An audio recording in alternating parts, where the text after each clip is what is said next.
This is really incredible. What a crowd. This evening is going to be really, really exciting. I am Fung, the director of the graduate program. Some of you who may not have not met me. And I just have one very quick announcement to make. This Friday, we're going to have another special lecture with Office DA from Boston. Monica Ponce de Leon will be here to talk about their work. She, as some of you may know, just won a PA award this year, and she will be coming in to also introduce a summer vertical studio that Nadia Tarini and her will be teaching this summer, and she would be then discussing their work at 7 o'clock this Friday. For me tonight is really especially exciting because I have always been an incredible just admirer of James Turrell's work.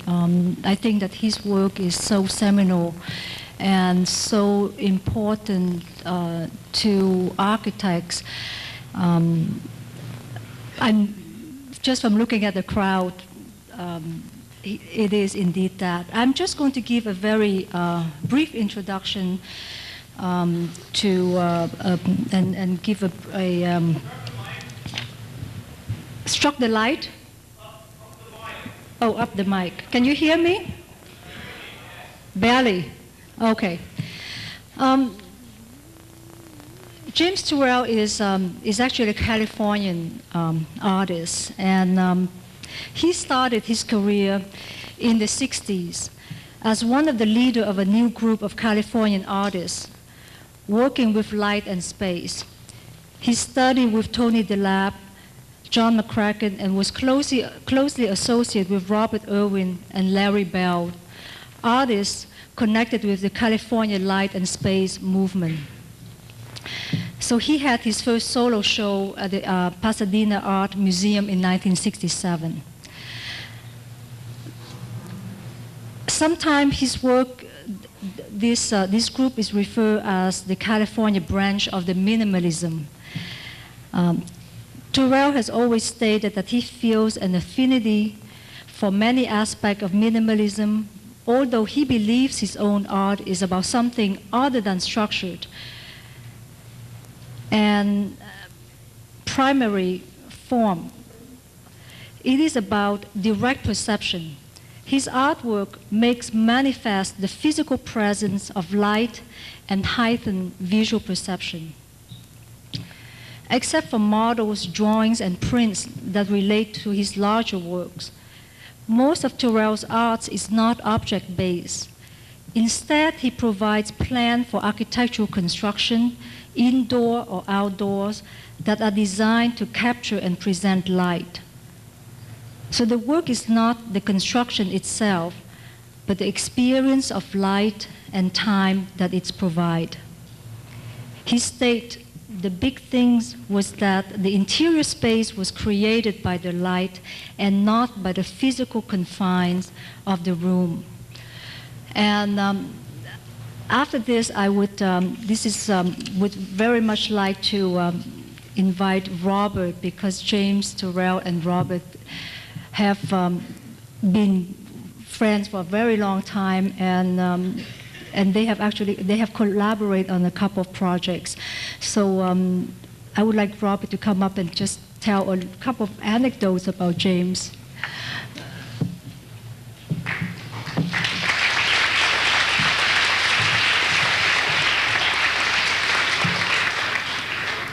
James and I are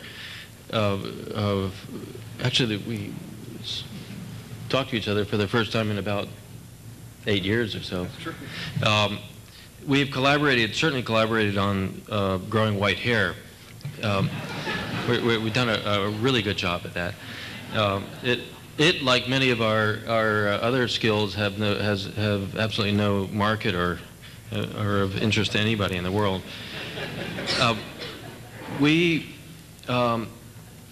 met over a project that it was a competition for a winery.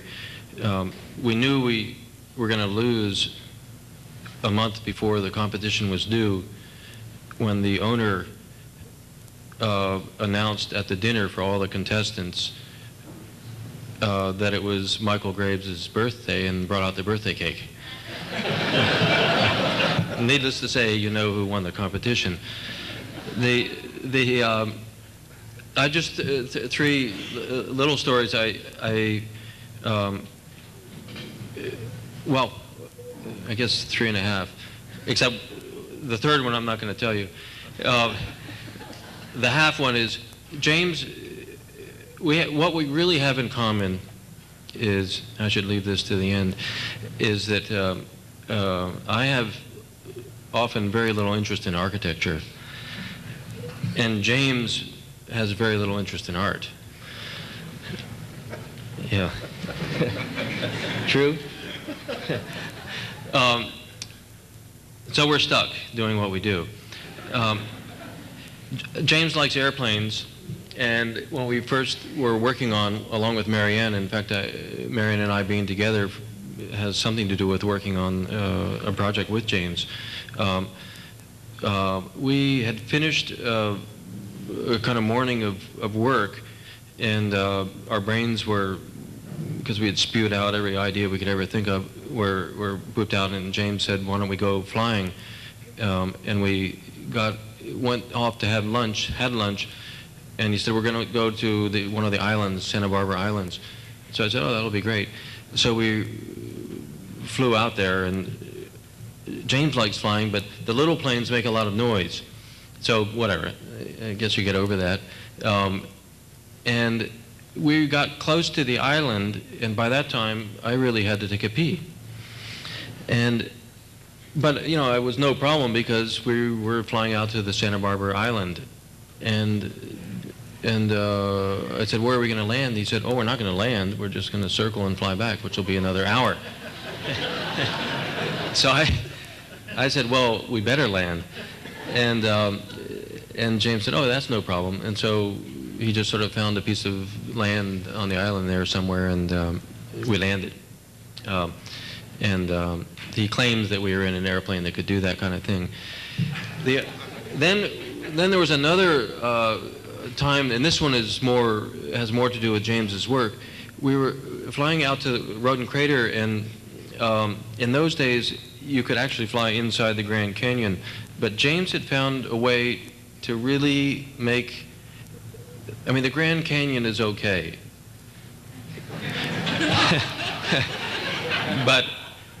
But the way to do it is you fly along, it has these little sub-canyons that come into the big canyon, and if you can fly along the ground about 100 feet above the ground, and then you get to where the earth just drops out from under you, it's a great experience.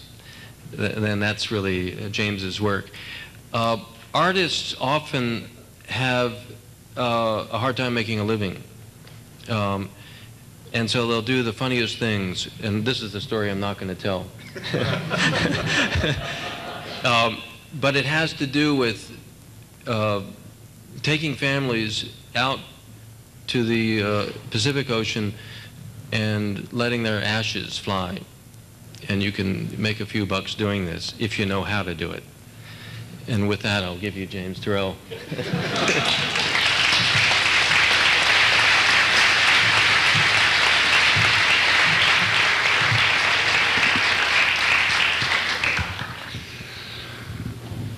Well, you can see sort of how collaboration works. And Robert and I collaborated over a number of things. You'll see one of those in a slide. We actually made models of the crater, and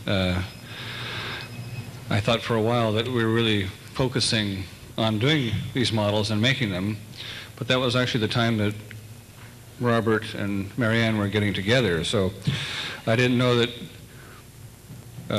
exactly what was happening, other than there would be times he would just sort of disappear and not be involved with me at all.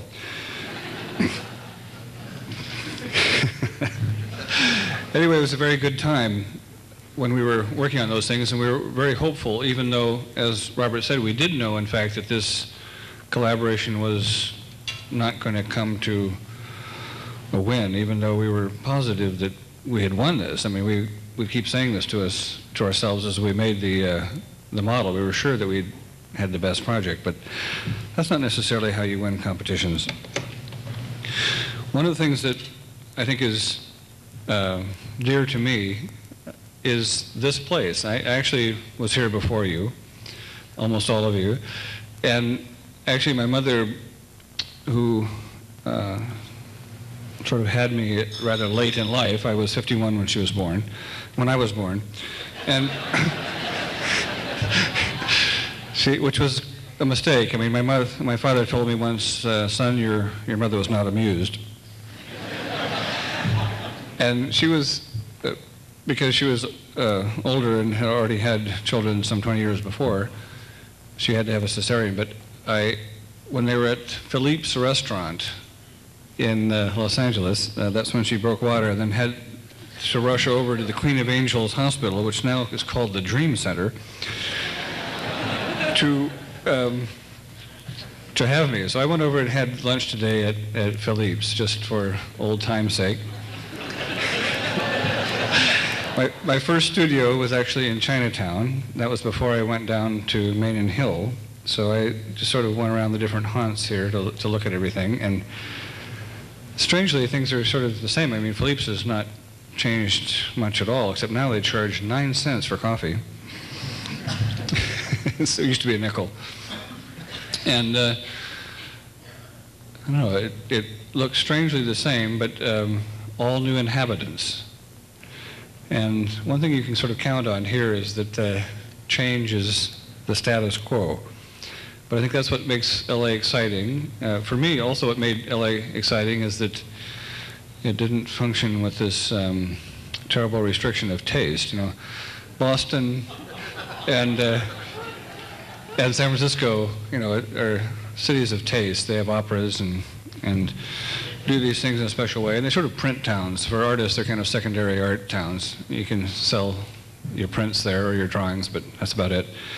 But LA was something that was exciting because it really had no sense of taste, which is really restriction. So in art, it was pretty terrific in that time.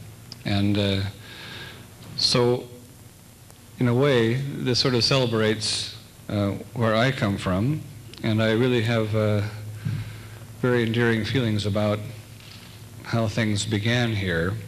And there are many people who are very good friends, and there are quite a few that I have worked with. And interestingly enough, I've collaborated both with Robert and with Fred Fisher and a number of architects who have actually come through SCI-Arc. And so it's very interesting to kind of tie those things together.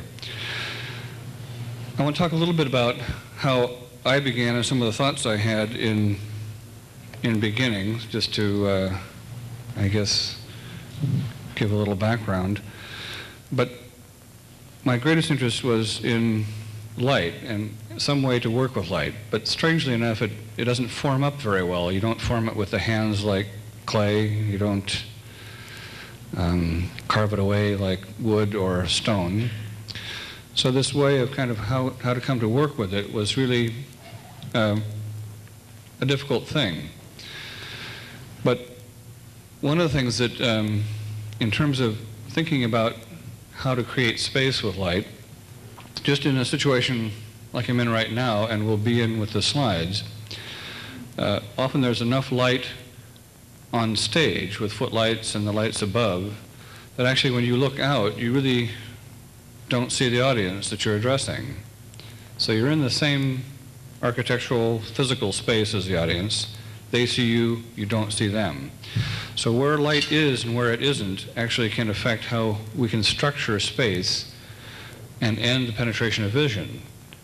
Now, of course, this happens during the day when the sun lights the sky and you can't see through the atmosphere to see the stars that are actually there. So one of the first times I actually thought about this was when I was young. I had this house in Pasadena that my father had made a bedroom for me because the rest of the house was filled up. So he made a house, an addition to the house that was on top of the laundry closet. So the room slanted down because it had been a roof before. And then he built these 3 walls that were all windows. And he actually started this before I was to arrive, because he was thinking about making this as a place to feed his birds. So these windows swiveled and opened all the way. But then, of course, it was this time in 1942 when people were sort of panicked about the Japanese attacking. And in fact, they did attack at Santa Barbara, at Gaviota, at the oil refinery up there. There was a submarine that attacked. But my occasion to arrive in this world came because there was this supposed attack that probably never was, but it happened in 42 when somebody saw something in the clouds, thought it was a plane, they started firing at it. Then, of course, they were firing at the smoke that the shells had left, and soon all of Los Angeles was shooting into the air. And of course, because of the size of the city, if you're shooting into the air, there's stuff falling down from the air, and so people were positive they were being attacked and shot all the more. So this made this sort of amazing night that happened, and that brought me about.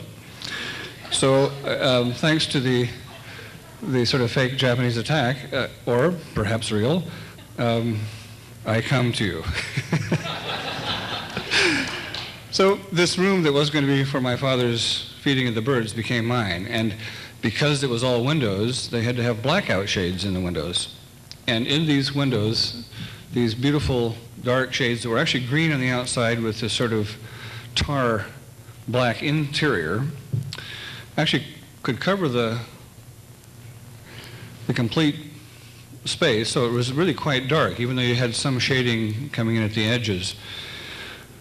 It was very dark, and so in that, when I was 6, I started out by putting constellations with a pin into these windows.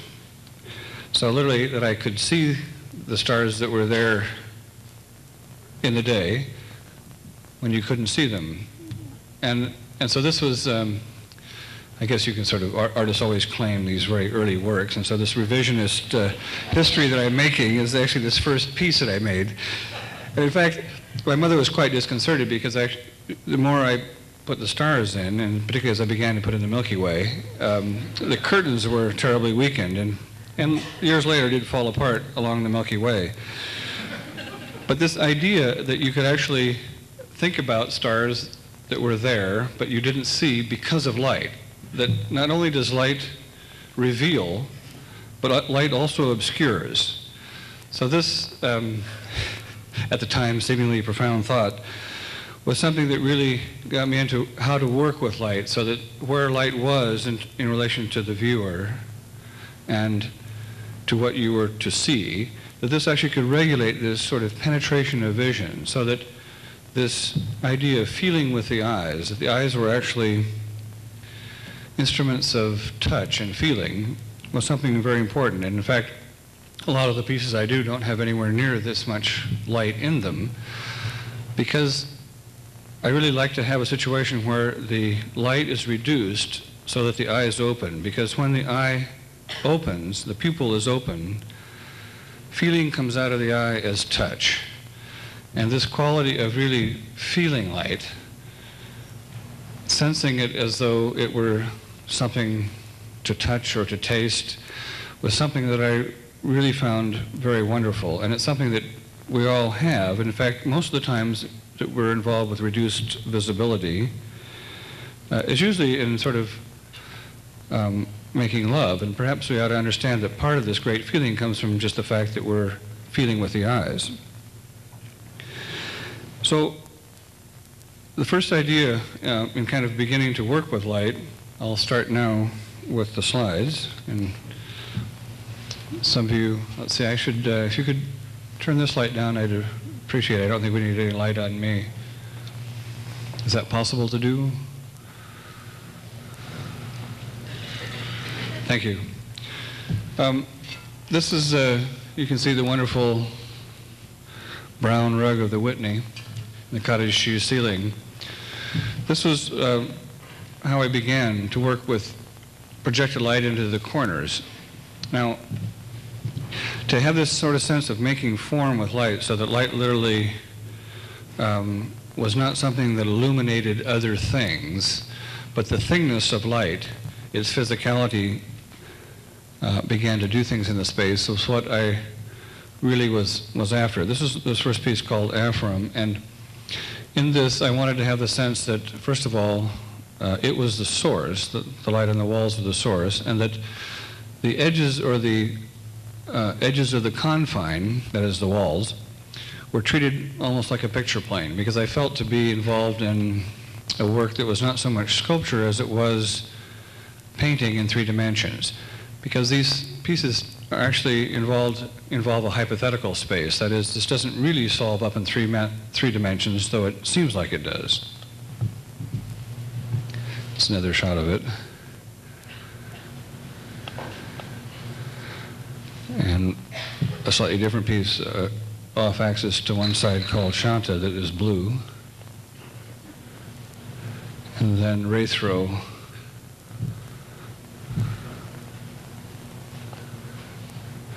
And then some of them were just flat on the wall. Now I remember looking at Malevich, and these are some of the works that I really enjoyed and celebrated. He talked about this painting a plane that was so very thin. And the wonderful thing about light is that its thinness can be amazing. But also the interesting thing is, no matter what you do, that light cannot remain on the same plane as the wall. You'll see them in 2 different planes. Now, sometimes you can sort of see a hole through the wall in some works, or something about 3 or 4 inches in front of the wall, but it can never lie on the wall. So it becomes a very plastic medium, and that was exciting to me as I began. Now this is,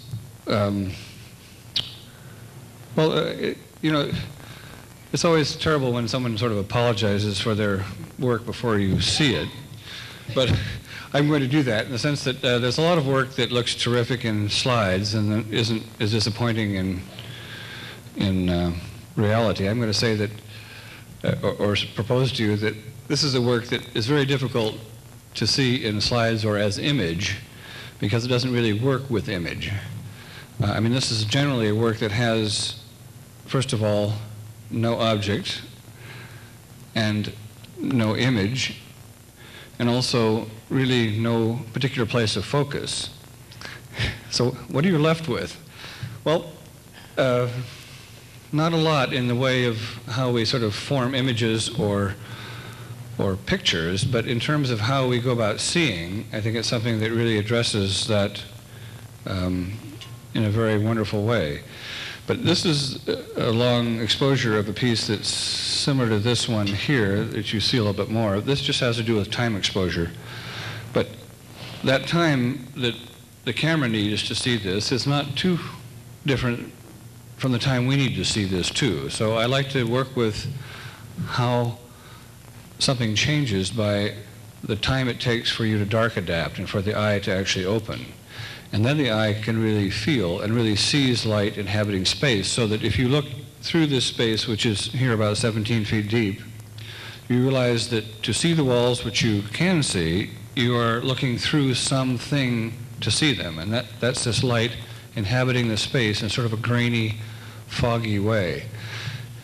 And in these works, the way that began to happen was that I worked with sort of the color temperature or the light that was appropriate to the space that was in there. Now, you've probably all sung a note or two or a series of notes that makes your voice sound incredible in the shower.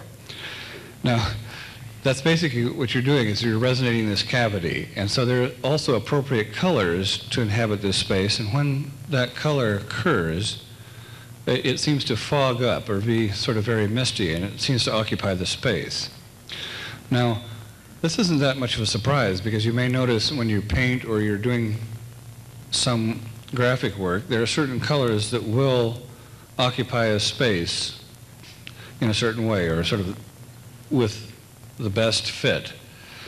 And often Hans Hofmann would take these same spaces and make inappropriate colors so that they really had this other kind of effect in how he wanted them to work.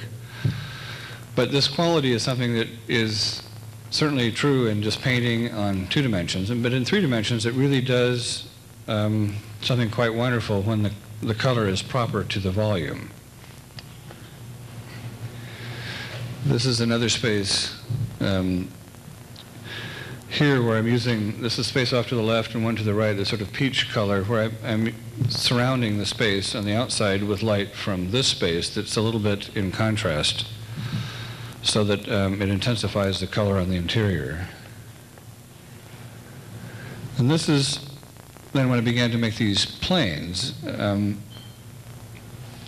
This sense of it going floor to ceiling was, I think, for me at the time, sort of an achievement or a way to get this to actually begin to make light, so that it actually made planes that actually had volume behind the plane, the front of the plane, and that this actually occupied a space from floor to ceiling. So these works were ones where I really began to feel like I was working with this light and actually doing this work. This is actually a space that is just taking light from outside. The color of the sky is caused mostly by nitrogen scatter, but if you can bring that light in the interior and actually isolate it, you'll notice that the light actually has quite a bit of color. And so here's a piece made just from light of sky. And here's some other ones. This is the one that I did for the show where I had done the, this is in Bregenz in Austria, and I'd done the outside of the building, illuminated that for Peter Zumthor's shingled glass. And this is one of the pieces in the opening show. This one you'll see also that there actually is a wall, turn back by there, and in Europe I allow people to walk through them. I've been more leery with that in the US because I had someone who leaned against one of these planes of light and fell. And then I was sued. So well, it turned out that the woman was actually the wife of the Supreme Court Chief Justice of the state of Oregon. So, and it was a beautiful blue piece, and the piece matched her hair.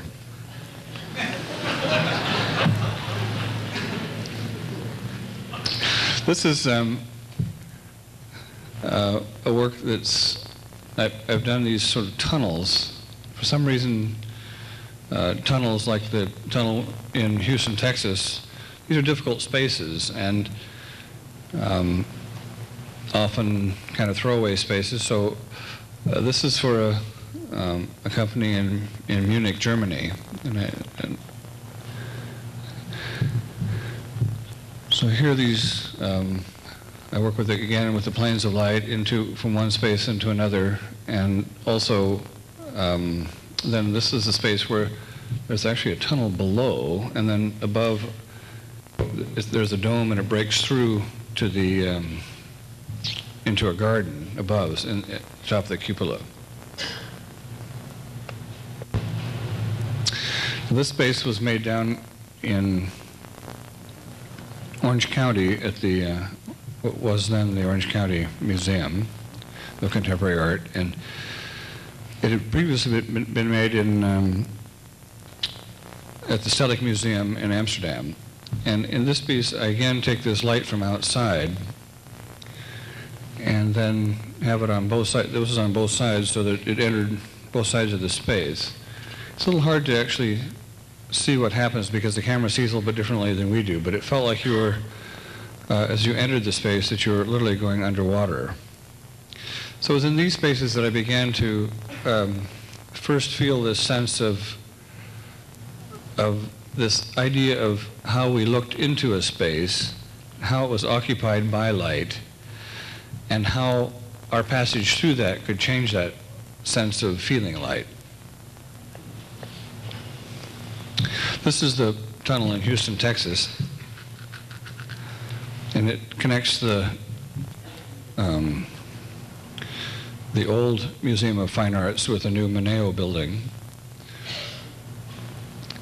Now, in this one here, the light comes from around the whole sides, and it makes this very thick kind of plane of light at sometimes, particularly in the red, as it changes toward the red. And then at the end, what you're looking at is a large floor-to-ceiling glass that's then lit on the interior, and then it can also become transparent, just by virtue of where the light is and where the light is not. In the same way that you have a quality in your night room in your house.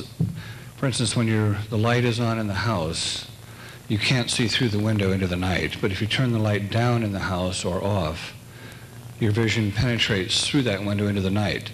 So this idea to actually have this plumbing of a space, and by feeling it with vision, by penetrating this vision in and having it be eased to a stop by this thickness of light inhabiting the space, was something that I really loved working with.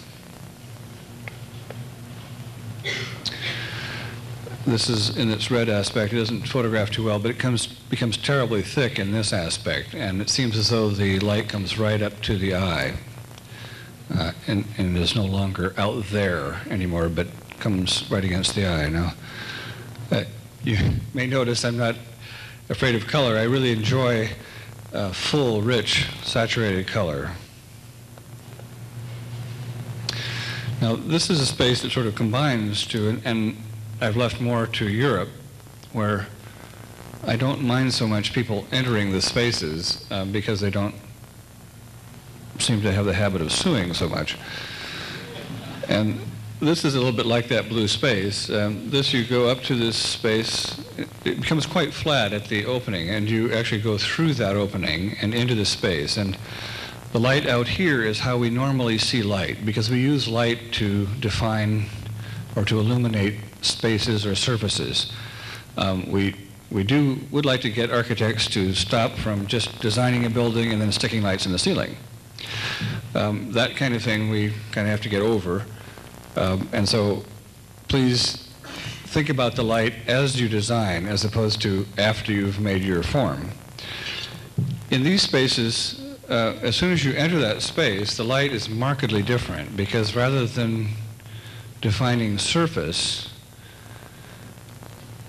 light actually inhabits the space, and you feel it to inhabit the space, so that as you look into this next one, it becomes this, first of all, deep space that you're in that is filled with light, and then you look into this space beyond that then has this indeterminate space. I know that some critics have called it infinite light. It is not at all infinite. It is, though, indeterminate. It's a little bit like what happens right before you break out, as the plane goes from IFR inside the clouds, and just before you break out, the cloud suddenly blues, and it looks like it takes on an amazing color and form, and then you break out of it.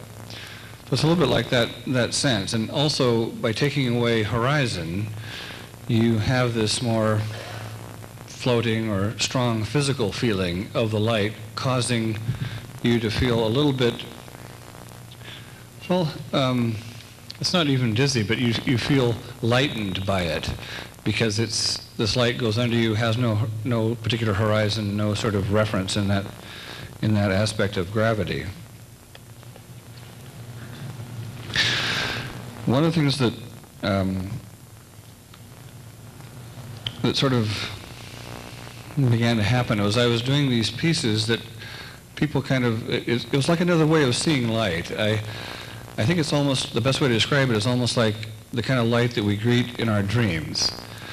We have a fully formed vision with our eyes closed. And this seeing that's in the dream is often with greater clarity and more richness of vision than with the eyes open. And so for me, a lot of it was just trying to have, in the conscious awake state, a kind of seeing that was very reminiscent of how we see in the dream. And in doing that, it's not as though this light is unknown to anybody, because we actually do know this light, but we don't see it very often with the eyes open this way, because we generally light spaces very differently. We have different purpose in lighting them. It's for the purpose of seeing, reading, things like that, as opposed to just looking at the light itself. And a lot of it seemed a little bit unfair as how I came to see light this way, or to be able to work it that way, was through this education of looking at light as one does in the study of the psychology of perception, which is what I studied. And so this idea of the Ganzfeld and working with light that actually filled a space and then had this behind the eyes seeing, the kind of seeing that happened with the eyes closed, was something I began to work with as I had as a student, and when I worked with Ed Wirtz and Robert Irwin on this project for Garrett Air Research at the time of the space race, or going to the moon. So in this one, you step into this phone booth and put your head up inside. And in a space like this, I took away all light and sound so that the quality of the softness of the darkness was matched by the sound quality. I began to work with these kinds of spaces like I had done as a student. And really those works did, at the time, had no sense of forming up as a piece of art. And here I'm not sort of worrying about that, whether that does or doesn't, but more giving you some kind of touch with how I came to see light this way. So that's the series of the perceptual cells. And this is one of them here that looks like this on the interior. You lie down in this, and this thing takes your head up into it. Because I found in the telephone booth ones, sometimes the phased light would cause people to be a little bit weak in the knees, and so they sort of slump to the bottom of the telephone booth. So here I just had you lying down already, and then in the later pieces I just put you on a morgue slab and slid you in. This kind of piece, I don't know if this piece will be shown in Pittsburgh in June. But not too many out here have seen these works. Most of these have been shown in Japan and Europe, where they are all owned. So this is a 12-foot sphere. Actually, it's a 4-meter sphere, so a little bit over 12 feet. And I need to have your eyes right at the center of the sphere. And to do that, rather than slide you in feet first, because people have wide differences in height, I had your head near this end here, and there's very little difference and very small difference between a tall person or a short person in the distance between the top of their head and their eyes. So that way I could actually keep you at the center of this and have you relaxed and lying down as you went through this. And in this, then light was phased. There are these 16 cards around there, around the outside, and then 32 that then change color. So people might call it strobe light, but it's actually not strobe, because you can change the length of time the light is on in relationship to when it's off, and then you can have it any color when it's on in relationship to when it's off for all of these 16 and then 32 cards, so that you can actually start impulse across the synapse, and before it actually gets across the synapse, you can block it with the next stimulus.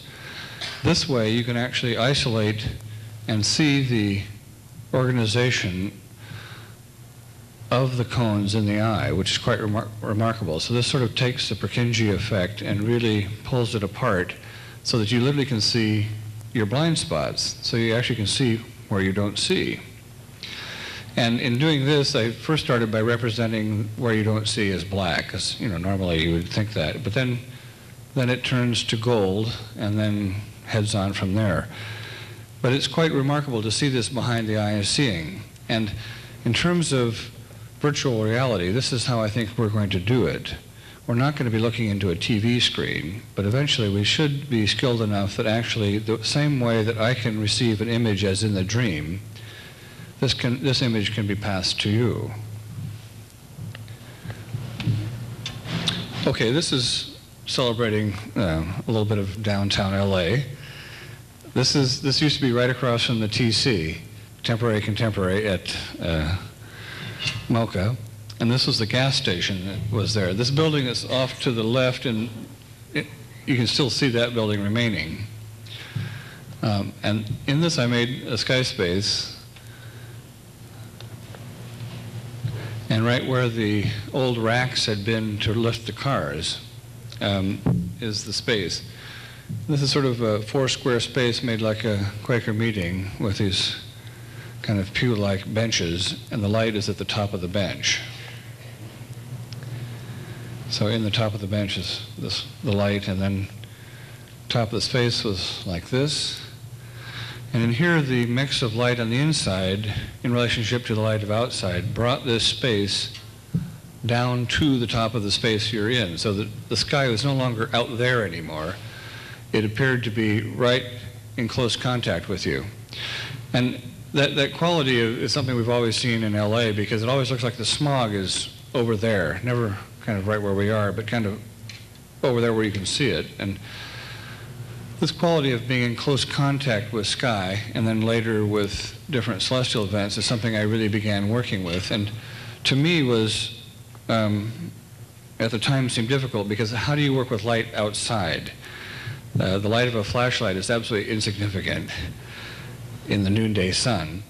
And so this idea to work with light that's already there in some manner to kind of work this penetration of vision was something I really tried to work with, and I really began to do that with these sky spaces. The first one was made for Ponza in Italy, and then I made one in New York at PS1, and then this one in the Temporary Contemporary.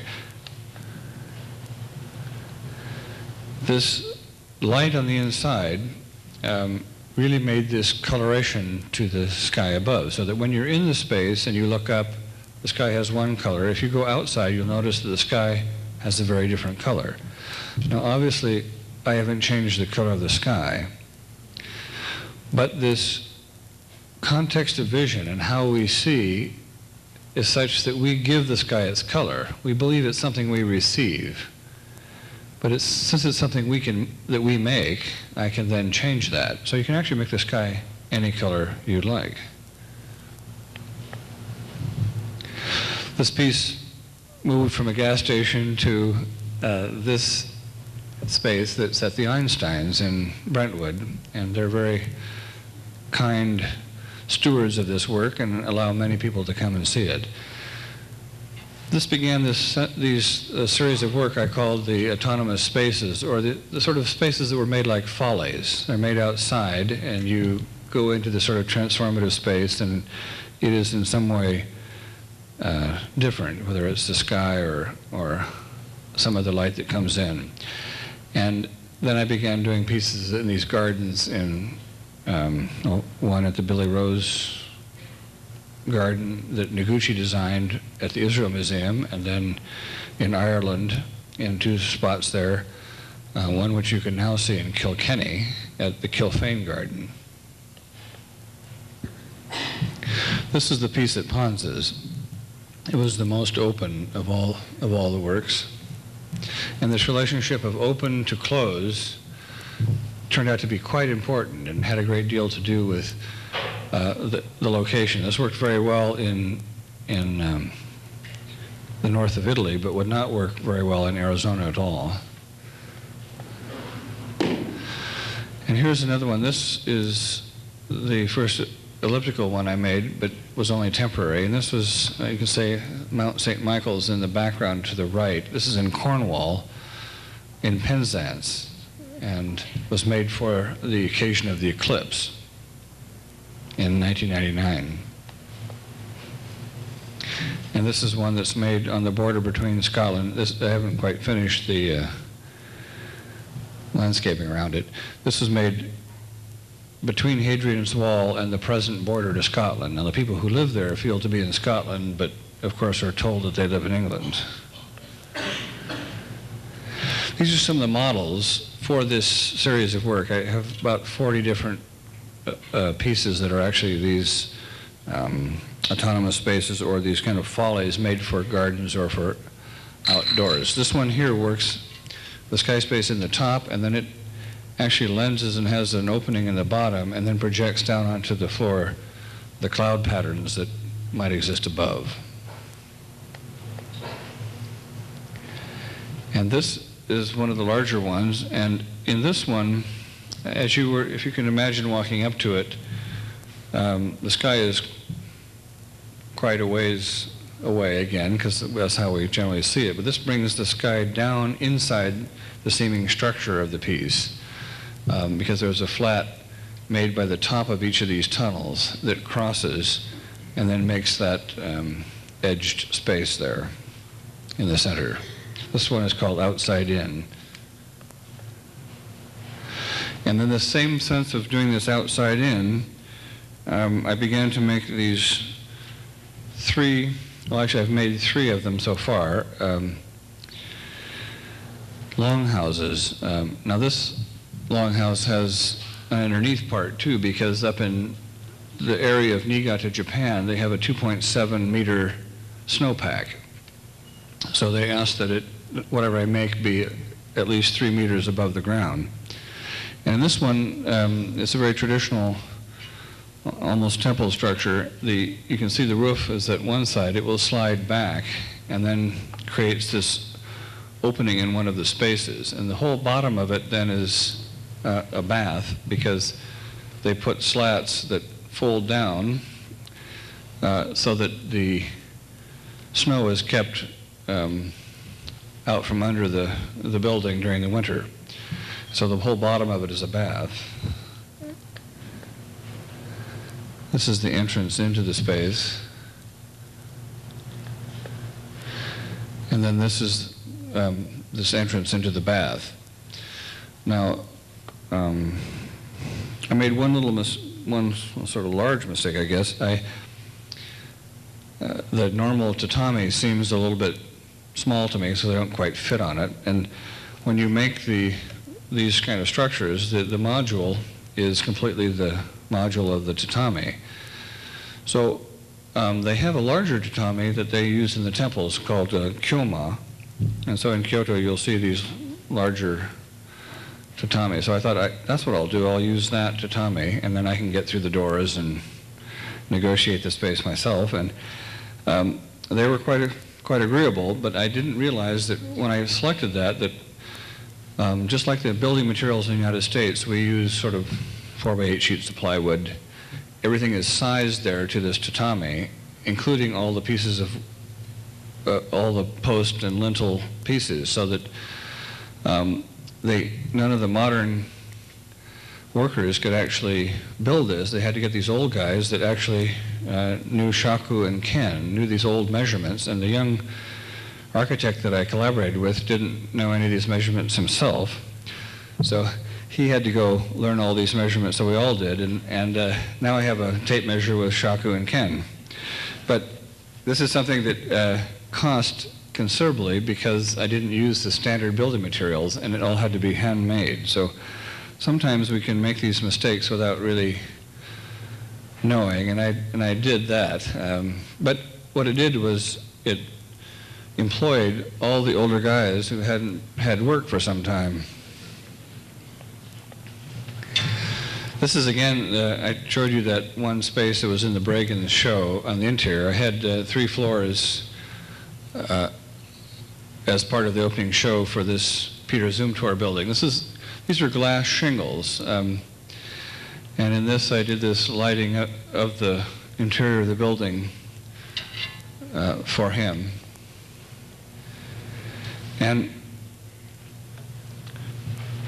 in sort of working these ideas of sky and working with light in the outdoors, I'm sort of jumping here now from the architectural spaces to this space here, which at the moment doesn't seem like an architectural space, but you'll see soon becomes so. I was very interested in working with, again, our perception of space, not only the color of the sky and the fact that we make this color of sky and therefore can change it, that we actually also make this shaping of sky. If you are out in the desert or out on a boat without a mast above you, you can look at the sky and notice it has shape. And if you kind of give it relative distance, you'll notice it sort of domes over the head and then wedges to the horizon.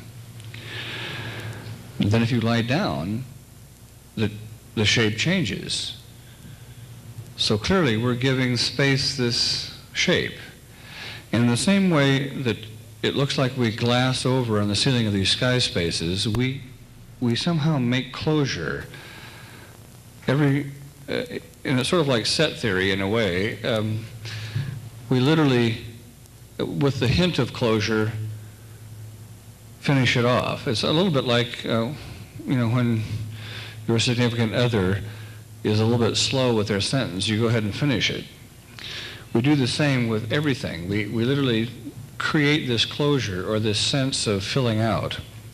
So I do believe that we're going to build with light, and we're going to build with our perception of space in a way that we actually make closure that really is there.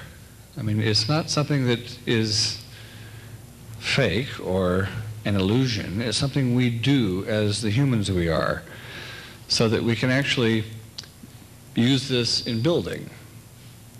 So I wanted to do this. I do enough of shows every year where I take art to the city or to people. I wanted to bring people to this situation where this cultural artifice we call art is really brought into the realm of nature. One of our greatest conceits is that we feel to be apart from nature. So I wanted to make the situation where we do feel a part of it, shaping the sky, giving the sky its color, and actually bringing the cosmos not just to the top of the space you're in, but bringing it 120 feet underground so that there's this image of the moon right in the space where you are. And it's not small, it's like 10 feet. So this sense of territory is really made very evident. One of the big problems with lighting the night sky, as we do here in Los Angeles, is that it cuts off vision to the universe. This cutting off of vision to the universe is a reduction of our visual territory that we inhabit, making us somewhat smaller. So I wanted to have this sense of that increased. And the other strange thing that I remember thinking was that, we had to actually, when we had the moon race, this Great Going to the Moon, which is an event that I think ranks with the pyramids, we didn't really feel we'd gone into space until we landed on a lesser satellite, the moon. It's not as though we're not in space right now, but we just don't feel that. And so this idea of going to a lesser satellite to then proclaim that we'd gone into space was really kind of interesting and amusing. So here's kind of the beginning of this. That's the photo plane, this Helio Courier. I'm going over to map this space. I'd already cleared out the interior and made a reservoir in the top, which actually made one of the more interesting and humbling events that I've ever had. I made this reservoir because I was going to need to have dust control and also water for compaction. So you can see the pipe coming up here. It actually is coming up 1,200 feet from the ground, and then the well is down another 870 feet. So I'm pumping water up over 2,100 feet. So I pumped for 3 days to get 1.5 million gallons up into the top of this thing. And then I turned off the pump and went home, ready to start again, forgetting to take the pipe out of the bottom of the reservoir.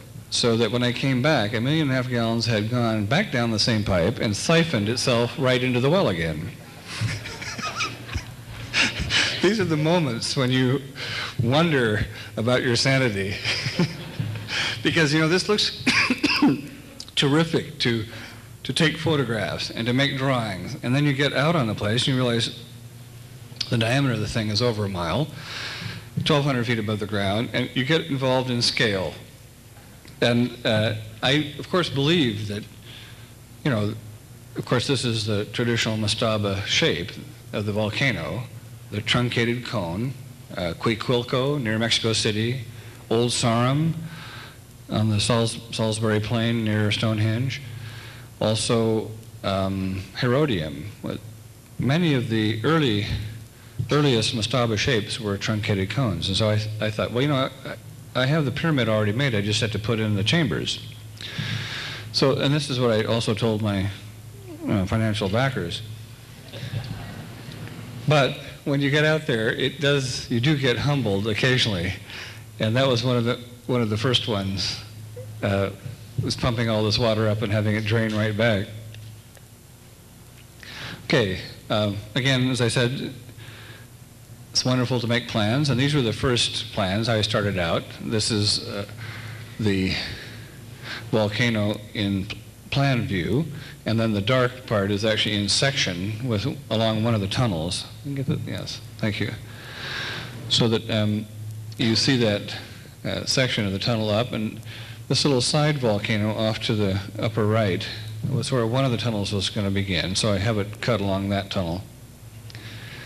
And in a way, it was kind of, your path would describe a step pyramid. That is, you come up from the outside where that ring is. You come up one layer, then go horizontally, then go up another. Here's a better plan of it. The lines in white are underground, and the dark black are on the surface. I wanted to have this entry into the sky and this way of seeing this shaping of sky. I wanted to go up, rather than go up a mountain down a hole, I wanted to go continually to rise up into the sky. So I made this kind of path through it to have you arrive at different portions of sky. Then, of course, you have to make a plan for the caterpillar operator. So this is a cut and fill plan.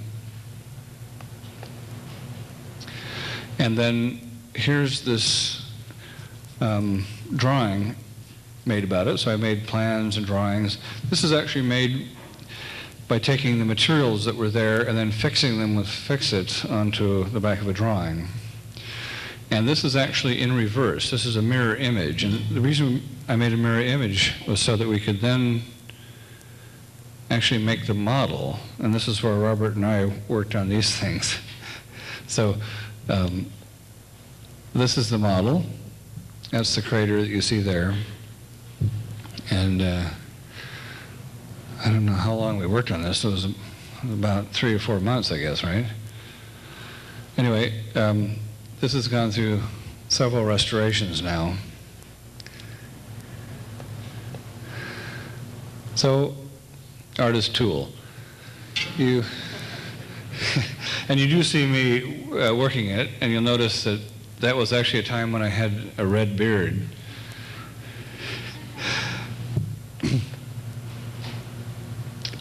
Okay, these are this is the water truck here. We had to use quite a bit of water for compaction in the shaping. And then, of course, a lot of the graders started. Now, one of the things that was really interesting was that there's a lot of dust when this is done, and so after the workers were done, they'd head for the 2-bar 3 cafe and bar to wash down their dust with some good cold beer. Now, when you are working with people, they generally like to know what they're doing. So they asked me, what are we doing this for? And I said, well, you're shaping this crater. Well, and why are we shaping this crater? Of course, this is asked by people who aren't exactly wanting a long intellectual answer. So I told them that they're shaping the crater in order to shape the sky.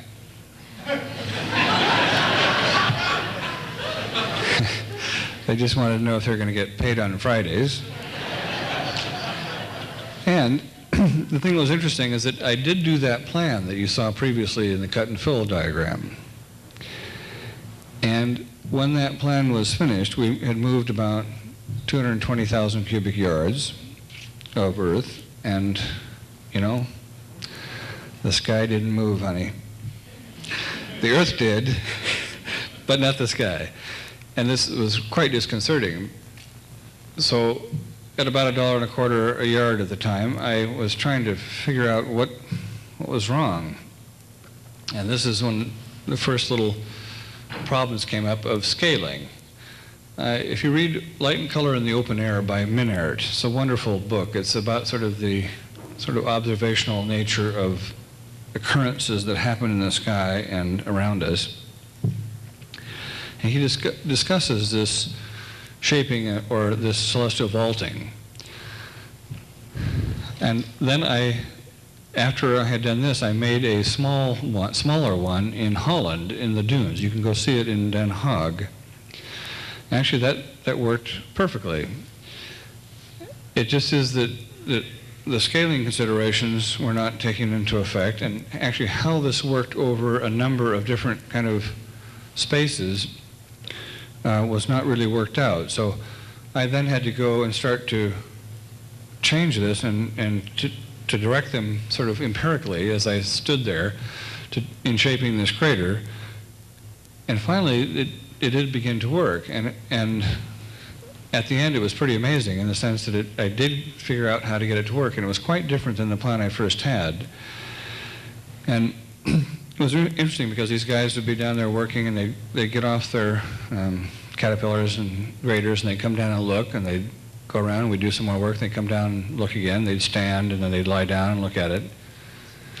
And the thing that was really interesting is that pretty soon they were bringing their fellow bar patrons from the 2 bar 3, and they began to come and look at this thing, and I noticed them down there standing and looking at it, and then they were discussing, and then they'd lie down and look at it, and then they were exchanging money.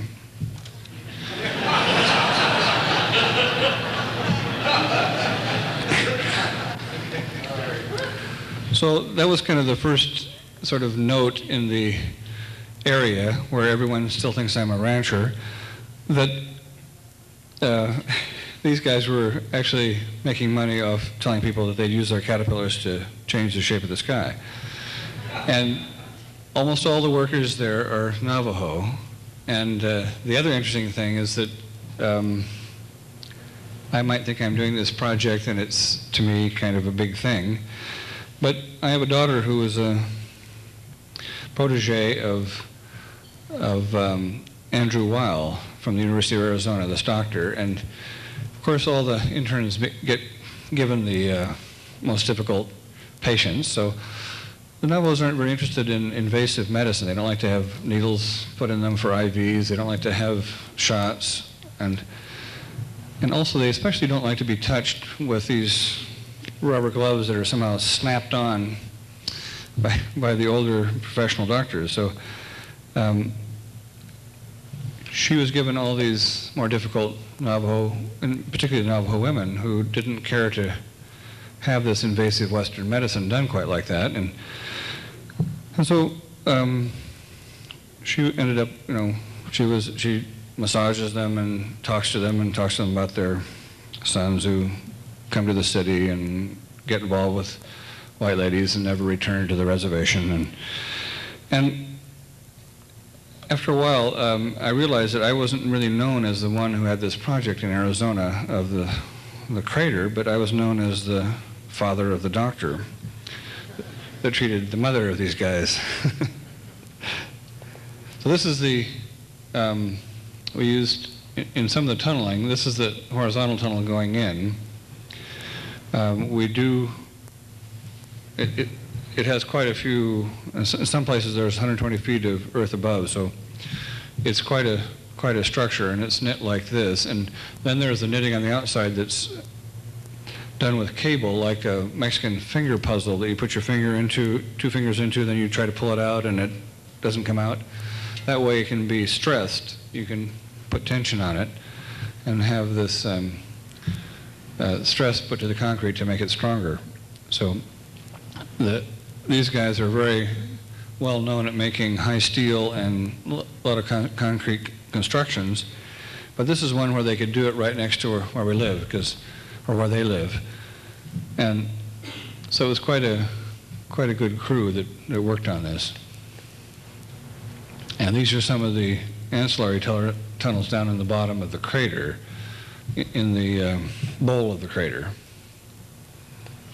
So we, and a little bit more of it.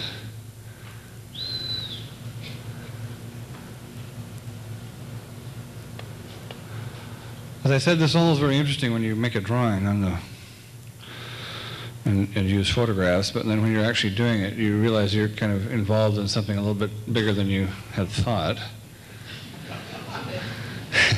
Is there no end to artist hubris? I don't know. At any rate, once you started, you can't kind of go back, and that's what's happened here. Okay, this is looking up the tunnel. Now I haven't done the finishes in these spaces, but the sound is worked out. We even had to do a change here at the end. But the tuning of sound I did with an old friend, Hiroshi Morimoto, who is at Berkeley and now is emeritus. So the tunnels are tuned almost like you tune a flute, and then the spaces are as well too. So they all have a resonant frequencies, and the sound quality was worked out, partly because, when I make a space that's sensitive to light, it's going to be sensitive to sound if the surfaces are hard. So if you don't do something about it, it'll just be this chaos. So I organized this with him. We worked quite hard on it, and again, not everything works out as you plan. So we did have to change some structures with jackhammers and to get the sound to work from one space into another. This is looking from the space where the sun and moon come together. This is looking on the alignment to the furthest south moon set. Well, that's one of the 4 lunar standstills. There are 2 solar standstills, and those are called the solstices. But the moon's motion is a little bit more complex, as seen from the Earth. And anyway, this is the furthest south that the moon will set, and then it goes up part way to the north in a minor standstill, then comes back part way to the south in another minor standstill, and then goes all the way to the north. That's a half of the cycle, so that takes 9.3 years, which is half of the 18.6-year cycle. So there are, I'm making openings and spaces that orient to the lunar standstills and the solar standstills, so that every tunnel you go through, or every opening is in some way oriented to some alignment. And that way it's a little bit more like New Grange or Abu Simbel, in that rather than being a pointing sculpture like Stonehenge that actually points to the event, this has a situation that when the event occurs, there's an event in light in the space. Okay, this is that same tunnel, and I'm making how it comes into the east portal. So this space starts out at the very bottom looking as though it is a circle. In fact, it is a circle. Then as you come up over and the keyhole begins to get deeper, the tunnel continues straight toward the alignment, but you actually drop slightly down, even though you're still going up, but you just don't go up as fast, into this space. And this, you notice this becomes quite a radical 12-degree ellipse. So that what happens is that it starts out absolutely circular, because it is a circle, because the 2 foci are seen as in the same place. And then as you round over and the keyhole drops you down away from the alignment, that spreads the 2 foci. So rather than just sort of the intellectual idea of going from circle to ellipse, you actually feel what this is, because I love shape, I love light, but I want to actually have this physicality of experiencing it. And you do physically experience this change in this space. That little notch there is where the stairs will be. Those are being made up in Seattle right now, so that you could actually walk out right through that opening. It's like having a sky space that you actually walk through. And the reason I wanted to do that was that there is light. You see this ring right above the door. There is light that rings the space, so that as you go up the stairs, in the night, you would see absolutely no stars at all, just like having, trying to look out of your window when the lights are on in the house. It's absolutely black. And it can make a really absolute black because there's no surface there, no glass or anything like that. But then as you step up these stairs, it's like stepping in front of the footlights, where the footlights prevent you from seeing any of the audience. As you step forward to the footlights, you begin to see this audience. So what happens here is as you go up the steps, the stars start to come out one by one according to their magnitude, so that you see these stars coming up first on the flat plane, and then as you rise up through this, you get into the bowl of the crater that is shaped so as to dome or shape this sky above you. And then the stars go into their shape. So this takes you through how we shape the sky as well, so you really feel how that happens. This is looking back down the keyhole down toward the place where the sun and moon both image. And when this happens, that is when the moon comes in, it's like a pinhole camera, so that on this 16-foot marble stone, you will see a 10-foot image of the moon. And on the same stone, but the opposite side, in the same position, you'd see this furthest north sunrise, or summer solstice sunrise, so that the sun would be on the opposite side. So here is looking at this tunnel coming down from the elliptical space there, down toward the crater's eye. And the crater's eye is made on the basalt core of the crater. You probably have seen these sort of buttes. Some of the buttes are just sandstone that are in the Monument Valley, but some of the buttes are actually, like the Hopi buttes, are in fact volcanic plugs. And they have this hexagonal columning of the basalt. When it sets up inside a cinder cone, it cools very slowly and then assumes this crystalline structure that makes these columns. Now the center of this crater has that, and this space that we're looking at right here is built on top of that basalt core. And here's how it looks.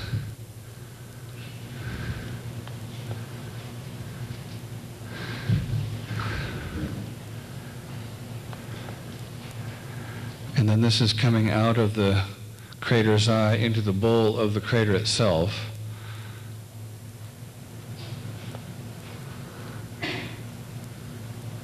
This concrete is all made from the aggregate of cinder ground up, just the same way that Robert and I made the model out of the same cinder. We ground it up to make the model. And here, seeing that opening that you look through from afar, that's the 12-degree ellipse that, when seen along the axis of the tunnel, is a circle. And this is the crater's eye here in the foreground with this ramp so that you can get up. Now, one of the things that I could talk with you at some length is about the ADA, because the American Disabilities Act is something that really drives design today. And this is a volcano up which I must allow access to wheelchairs. So the wheelchair comes all the way up this. And so there are many things you can't change in terms of that. Chuck Close has already experimented and gone through this.